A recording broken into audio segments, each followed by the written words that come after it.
நீங்கள் எப்போவுமே அவர் சத்தத்தை கேட்க பழகிட்டீங்கன்னா அற்புதங்கள் நடக்க ஆரம்பிச்சிருங்க. அதுக்கு உதாரணமாக நீங்கள் பார்த்தீங்கன்னா, எகிப்தில் தேவன் பல அற்புதங்களை செய்தார். அந்த பல அற்புதங்களெல்லாம் செய்யும்போது வாசிங்க, யாத்ராமம் 6ஆம் அதிகாரம் 29வது வசனத்தில் அங்கே சொல்கிறார், கர்த்தர் மோசேயை நோக்கி, நானே கர்த்தர், நான் உன்னோடு சொல்லுகிறவையெல்லாம் நீ எகிப்து ராஜாவாகிய பார்வோனுக்கு சொல்லு என்றார். கவனிச்சிங்கன்னா, எகிப்தில் தேவன் அநேக அற்புதங்களை செய்தாருங்க. ஆனால் அந்த அற்புதங்களை அடுத்து செய்ய வேண்டிய அற்புதங்கள், ஒவ்வொரு அற்புதங்களை செய்கிறதுக்கு முன்னாடியும் மோசே கிட்ட தேவன் பேசினார்.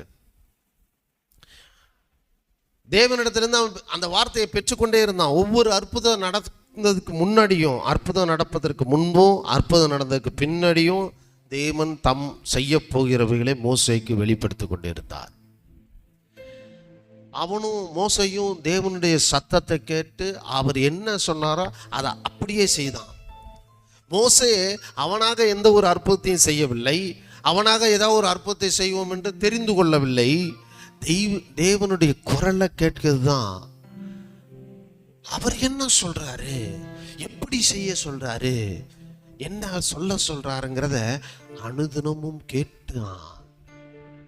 உங்க வாழ்க்கையிலையும் உங்களுக்குள்ள இருக்கிற ஆவியானவர் உங்களை குறித்து சொல்லுகிறதை காது கொடுத்து கேட்க பழகுங்கள். தேவ பிள்ளைகளே, அற்புதங்களை நடப்புகிற தேவன், அதிசயமான பெரிய காரியங்களை செய்கிற தேவன் உங்களுக்குள்ள இருந்து மாபெரும் அவருடைய சத்தத்தை வெளிப்படுத்தி கொண்டே இருக்கிறார்.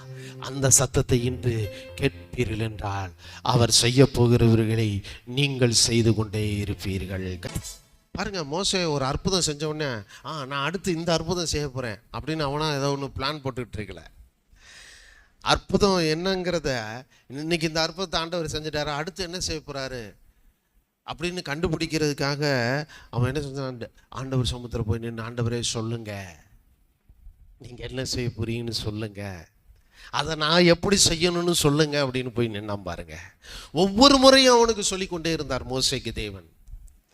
அந்த ரத்தம், ஒரு தடவை சொல்லுவார், அந்த தண்ணியை, அந்த நைல் நதி தண்ணீரை சொல்லும்போது சொல்லுவார், மோண்டு ரயிலில் ஊற்று அது ரத்தமாக மாறினார். ஆனால் நதிக்கரைக்கு போனப்போ என்ன சொன்னார்னா, நதியை அடி அது ரத்தமாக மாறும்னு சொன்னார். தவளை அப்படித்தான், பேன்கள், வண்டுகள், வெட்டுக்கிளிகள், கொள்ளை நோய், இருள், காரிருள், எல்லா வாதைகளையும் தேவன் மோசேக்கு வெளிப்படுத்தி கொண்டே இருந்தார். மோசையினுடைய விருப்பத்தின்படி இது நடக்கல, மோசையினுடைய விருப்பத்தின்படி வரிசையா நடக்கல. இது தேவன் நினைத்தபடி, தேவன் விரும்பினபடி, தேவன் வைத்திருக்கிற அந்த வரிசை கிரமத்தின்படி மோசே செயல்பட்டார். அப்படி அவன் செயல்படுவதற்கு காரணம், ஒவ்வொரு நாளும் தேவனுடைய சத்தத்தை கேட்கிறவனாயிருந்தான். இன்று நீங்களும் ஒவ்வொரு நாளும் தேவன் உங்கள் வாழ்க்கையிலே செய்ய நினைப்பதை, உங்கள் வாழ்க்கையில் என்னென்னலாம் அடுத்து செய்யணும்னு விரும்புகிறார், அந்த வரிசை கிரமம் சரியாக இருக்கணும்னா ஒவ்வொரு நாளும் காலை தோறும் தேவ சத்தத்தை கேட்க பழகுங்கள். கையை தட்டி அடி சொல்லுவாங்க.